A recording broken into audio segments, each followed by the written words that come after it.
तो गाइस हमारे कैप्टन को कैप्टन अमेरिका बनाने वाला सीरम अब्राहम एरिसन के मारे जाने के बाद एमसीयू में कहीं खो जाता है।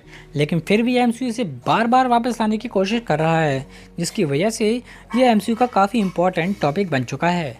स्टीव रॉजर्स तो है ही, लेकिन चाहे साइंस प्रॉब्लम का हो या टेस्ट सब्जेक्ट के डिफेक्ट्स, इन सुपर सोल्जर एक्सपेरिमेंट ने अच्छे से ज़्यादा तो बुरे काम किए हैं। और ये बात मैं नहीं बल्कि खुद बैरन ज़ीमो कह रहा है कि ये एक्सपेरिमेंट फ्रीडम फाइटर से ज़्यादा तो टेररिस्ट को बना रही है, क्योंकि falcon and the winter soldier series में फ्लैग स्मैशर को हम फ्रीडम फाइटर्स कह सकते हैं, लेकिन उनके तरीके तो टेररिस्ट वाले ही थे।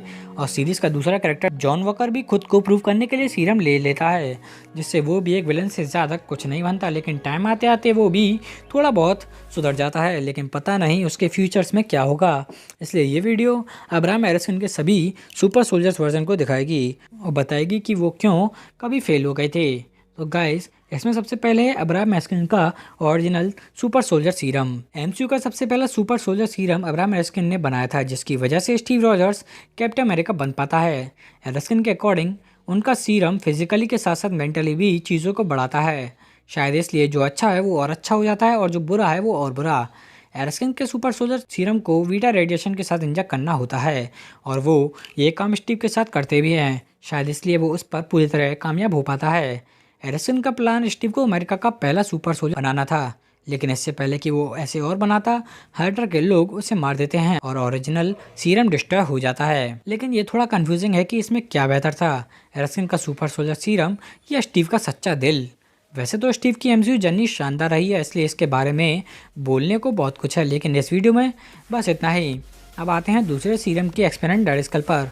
एरिसन ने इस फॉर्मूले की शुरुआत 1930 में की थी, जब हाइड्रा और नाजी दोनों का काफ़ी दबदबा था। इसलिए हाइड्रा एरिसन को ये सीरम बनाने के लिए मजबूर करती है, और इसका शुरुआती सीरम हाइड्रा लीडर जोहान अपने अंदर इंजेक्ट कर लेता है।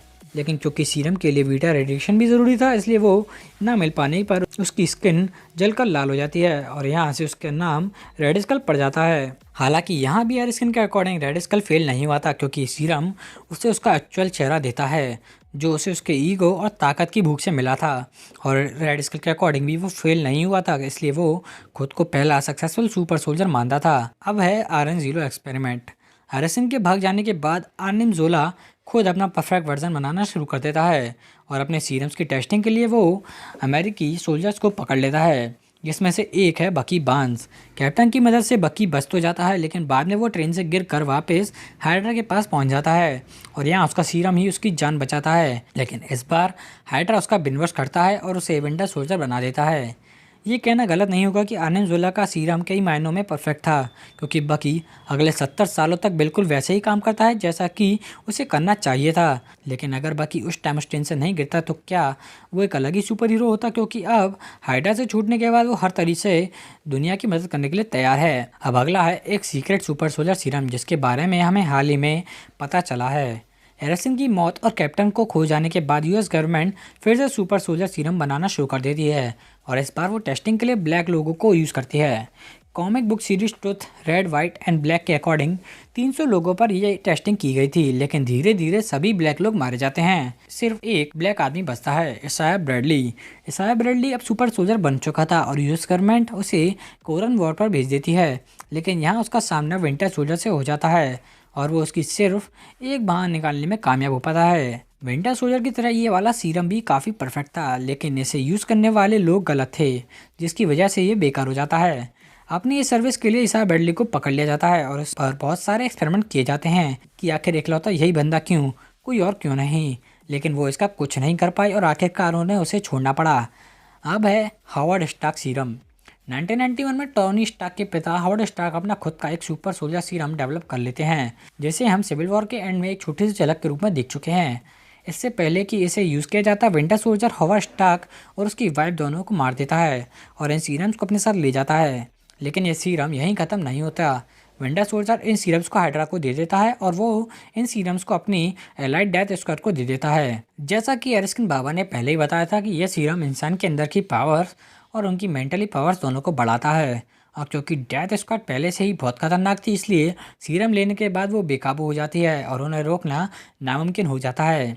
इसलिए उन्हें साइबेरिया के हेडक्वार्टर में बर्फ़ में जमा दिया जाता है, जब तक कि सिविल वॉर में जीमो उन्हें नहीं मार देता। अब अगला है हमारा हल्क सीरम।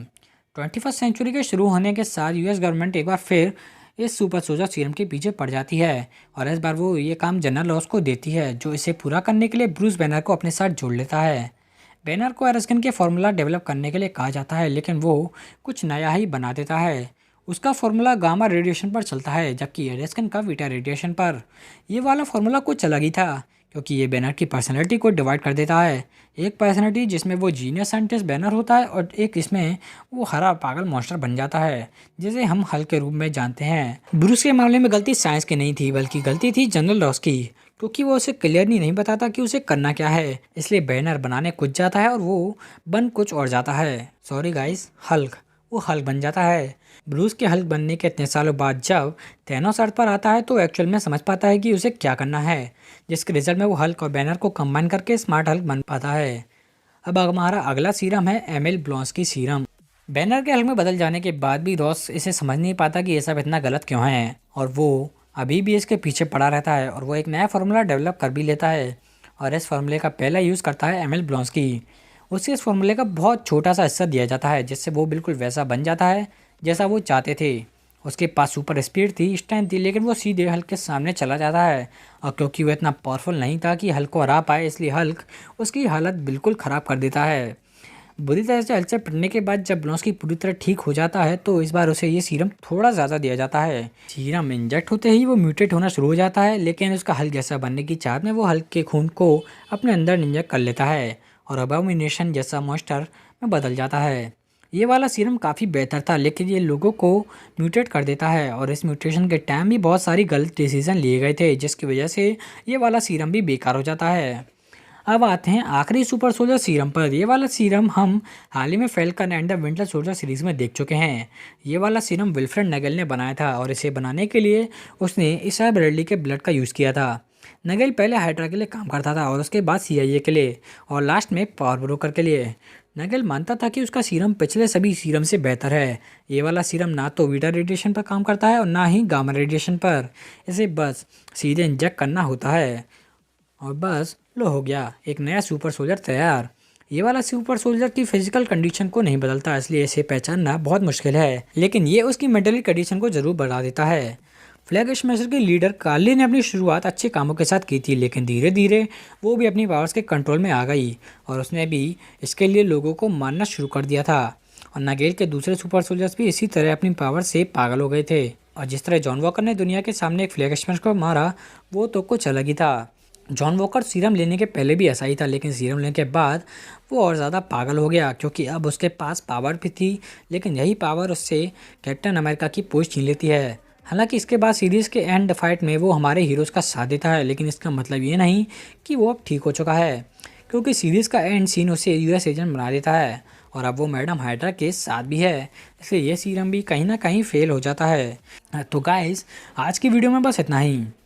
अगर गाइस सच कहूँ तो कोई भी सीरम वेस्ट नहीं था, क्योंकि कुछ सीरम्स गलत हाथों में थे और कुछ सीरम्स का यूज़ गलत लोगों के लिए किया गया था। और वैसे भी इस सीरम्स ने हमें हल्क, कैप्टन अमेरिका और विंटर सोल्जर जैसे हीरोज़ भी दिए हैं, इसलिए मैं इसे बिल्कुल भी टोटल वेस्ट नहीं कहूँगा। सो गाइस, अगर आपको मेरी वीडियो पसंद आई तो इसे एक लाइक और चैनल को एक बार सब्सक्राइब और इससे हज़ारों बार शेयर करना ना भूलें।